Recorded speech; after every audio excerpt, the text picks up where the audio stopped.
What's going on, everyone? Welcome to yet again another video. It's that time, they update once a month. I know it's been a little over a month. Yeah, so I want to say thank you for stopping in and checking this video out, and I hope everyone's doing well. I've got a bit of an update.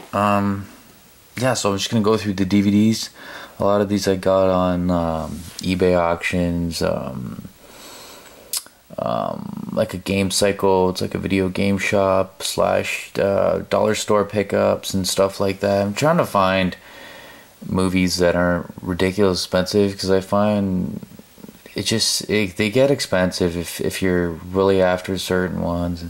It can get pricey, so I've been trying to find better ways to buy movies cheaper and still get good movies, and think I'm doing pretty well for it. So without me going on further, I'm gonna get to the DVDs. So I'll probably show you guys the like the dollar store pickups and stuff like that. So yeah, I'll do those first. So yeah, these were in like the $1, $2 bin, whatever you want to call it, at the dollar store. So first, they're all gonna be the Fangoria Fright Fest ones that I got at the dollar store. So first I got The Tomb on the Fangoria Fright Fest label, I guess. This is The Tomb from the writer and producer of The Crow, Wes Bentley, Sophia Skye, Michael Madsen, and Eric Roberts. This was actually a pretty cool movie. It was actually fairly decent. Yeah, it wasn't bad. I'm not a big fan of Eric Roberts. I've never liked him. I don't know why. Something about maybe his performances or just the way he comes across on film. I can't stand the fucking guy. He just annoys the shit out of me. So yeah, it's The Tomb on the Fangoria Fright Fest. Again, Fangoria Fright Fest. Roadkill. It's basically about a truck that tries to run this couple off the road and stuff, and it's pretty cool. Like, it is what it is. It's a movie about a truck that basically kills and stuff like that. It's quite enjoyable. For $2, you can't expect too much, and I think I got what I paid for. So next one is one that I'm looking forward to. I haven't watched it, and it's Dark House, starring Jeffrey Combs, Megan Ori, and Diane Sellinger. Yeah, I was kind of drunk when I started watching this, so I turned it off because I had to go out, so I never got through even half of this. I think I watched the first like 15-20 minutes, but I did enjoy it. I thought it was alright. So yeah, Dark House. These are all Phase 4 films, I believe. It's the label that put these out. Next is called Fragile with Callista Flockhart and Elena Anaya. This is basically like a hospital killing movie with this weird demon type thing, and it's okay. I didn't mind it. I believe this is a UK film or UK actors, but it was enjoyable, I gotta say. All right, next I've got is it's an Anchor Bay out of print DVD, and I was looking forward to this, and it is Cheerleader Camp. It's the Anchor Bay release. I love this. Give me a cake, give me a, you know what I'm saying.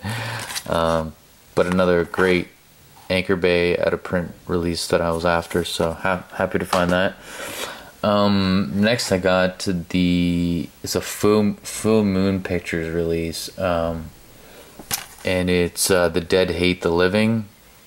Cool creature type thing, but didn't really care for the movie. I thought the movie was actually kind of cheesy as fuck, and it was just boring. Yeah, They Hate the Living. Didn't really care for that. Luckily, it was an eBay bid win, so I didn't really pay for it too much. One that I looked forward to and still haven't gone through the whole thing, I believe. It's Mario Bava's Planet of the Vampires, A Close Encounter of the Undead Kind. Very cool. It's a midnight movies release. Like I said, I'm trying to collect the midnight movies, so I know it's coming on Blu-ray from Scorpion, but whatever. Can't be like $2-3, so happy to have that. And the last of the DVDs is actually a surprise. Pretty much all the people that I've heard talk about this movie haven't really talked much positive things about it, and I can't really say I've heard good things about it. And it is the Leatherface, the Texas Chainsaw Massacre 3. This is the R-rated, rated version. I actually really like this movie. I thought this movie was actually quite enjoyable, and I like the story. I like the characters, and I might probably catch some slack for this, but actually it's probably one of my favorite Texas Chainsaws. Like 1, 2, and 3. I love them all. I hated The Next Generation. That was just pure shit. But I really enjoyed this one. I like the look of Leatherface in this. I thought he was pretty cool. I like Vito Mortensen in it. It's just I had a lot of fun with this, and I enjoyed it. Okay, for the Blu-rays now. Okay, so yeah, first one is kind of non-horror, but it's more of a macabre kind of thing, and it's Addams Family on Blu-ray.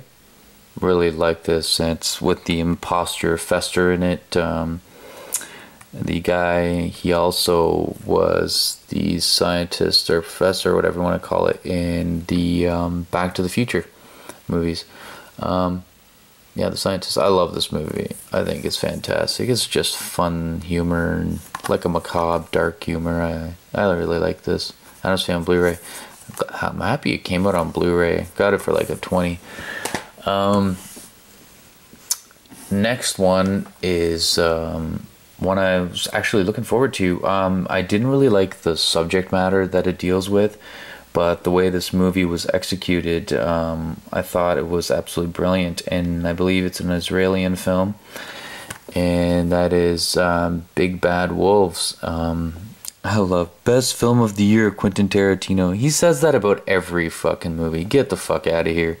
Some men are created evil. Yeah, executed well. Just like I said, I didn't like the subject matter. It deals with child molestation and stuff like that. I didn't like that. It's disturbing as fuck, but it was executed really well. The movie was done well. Obviously a very touching, disgusting, and disturbing subject of that fact, but yeah, it was a good movie. Okay, next two are from Synapse. If you've watched my previous video, you know I'm a big fan of the Synapse Films releases. I think they're one of the best. I put stuff out along with like Scream Factory and stuff, and this is a Canadian slasher, special edition, and it is Curtains on Blu-ray. Absolutely thrilled to have this fucking movie on Blu-ray, and it looks really good.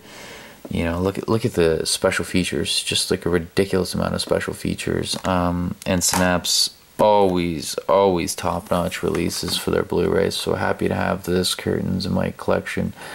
I love that fucking movie. Glad that it finally has a proper release. Next is another Synapse, and it's Leslie Nielsen and Jamie Lee Curtis in Prom Night. Another awesome fucking movie. So glad to add this to the collection. I like it because it's not. I like this movie because it's not like super gory, or it's not super cheesy. It actually has really characters that you like, and it's actually a fun movie. I actually really enjoyed it. It does have reverse cover art as well. There's the I didn't really care for that one. Yeah, so Prom Night, another great special features on there as well. If you want to pause that and take a look at that. So yeah, Jamie Lee Curtis looking sexy right there with her shirt open. Yeah. Alright, next we got our Scream Factory on A Haunted Possessed House, The Legend of Hell House. Love this fucking movie. I had this movie on DVD. Actually, my buddy gave it to me some time back. It was a UK DVD I had. He's like, you're gonna love this movie. This movie is fucking brilliant. It's so good. So fucking underrated in my opinion. And I love the white background that they chose for this release as well. Legend of Hell House, fucking amazing. I love this fucking movie. It does have the reversible cover art. Look at that disc art. Beautiful. Beautiful disc art. And then there's the same image as the reverse cover art, which I was surprised by. I didn't think this would have reverse cover art. But like I said, I love the white background because you don't see many horror movie posters or movies like this. So it's very cool. One of my most anticipated releases from Scream Factory. Took a while to get here, but it is Without Warning, sci-fi horror kind of slasher, but it is just fucking awesome. Just what a fun flick, and happy it got a release in Blu-ray DVD. And here's the reverse cover. It came Without Warning as the other alternate name. I really liked it. I thought the alien was cool looking too, and I just really enjoyed this film. So, Without Warning, great Scream Factory release. Next is a disappointment. It is like a newer age Hammer film, but very, very disappointing. I found myself so fucking bored through this movie. Like I don't know if you guys are finding this, but I'm just thinking. Movies are getting too repetitive, the same, and just, it's not interesting. It just seems so boring these days. If you guys feel like that, let me know in the comments below. I'm definitely finding that lately, that I'm just, it's like I'm rebuying the same movies just on Blu-ray, which, don't get me wrong, I like to do that, obviously, but it's just, it's so far-fetched and so rare to find something that just is amusing. I don't know, I'm finding myself having a hard time finding new flicks to watch, like new released flicks to watch and stuff. So let me know if you guys feel that way or whatever. Anyways, I'm not enough about that. I picked up the Hammer film Quiet Ones. Oh god, this was just boring. It was like a head scratcher. I'm just like, okay, when is something interesting, fun gonna happen? It did have a good cast. I have to give it that. I do definitely like the majority of the cast in this film, and they did do a good job. It's just, I thought this movie was poorly executed. It could have been so much more, and a little disappointing because it wasn't a cheap Blu-ray. It was like $24.99. See what I'm saying? Like, Blu-ray is $30 for one movie, you know? Anyways, next one is a fantastic release, and so happy Scream Factory did this one, and it is Motel Hell, the Blu-ray DVD Collector's Edition combo pack. It is still sealed. I do own the Arrow Video release of this, so there's no point of me taking this out, so I'm going to keep this sealed up. But yeah, again, great special features as we're used to from Scream Factory. Beautiful cover art. They have great artists over there at Scream Factory. So yeah, Motel Hell, glad to have that. And the last one's another collector's edition Blu-ray. I wanted to like this movie. I really did, because I know it has a great cult following. I couldn't get into it for the life of me. Like, I couldn't. The only thing about this movie that I had enjoyed was The Phantom. And it is The Phantom of Paradise. I wanted to like this movie. I really did, but I found myself just not into it. And don't get me wrong, I'm not saying anything wrong with it. I'm sure it's great. I couldn't find interest in it for me personally. The Phantom was cool, the way he talked and looked and stuff, but yeah, that's it for me. Anyways, yeah, that is my haul for I guess that would be August/September type thing, and hope you guys like the update. Comment below, give your thumbs up, subscribe, and all that good stuff, and I'll make sure to get back to you as soon as I can. Take care, everyone.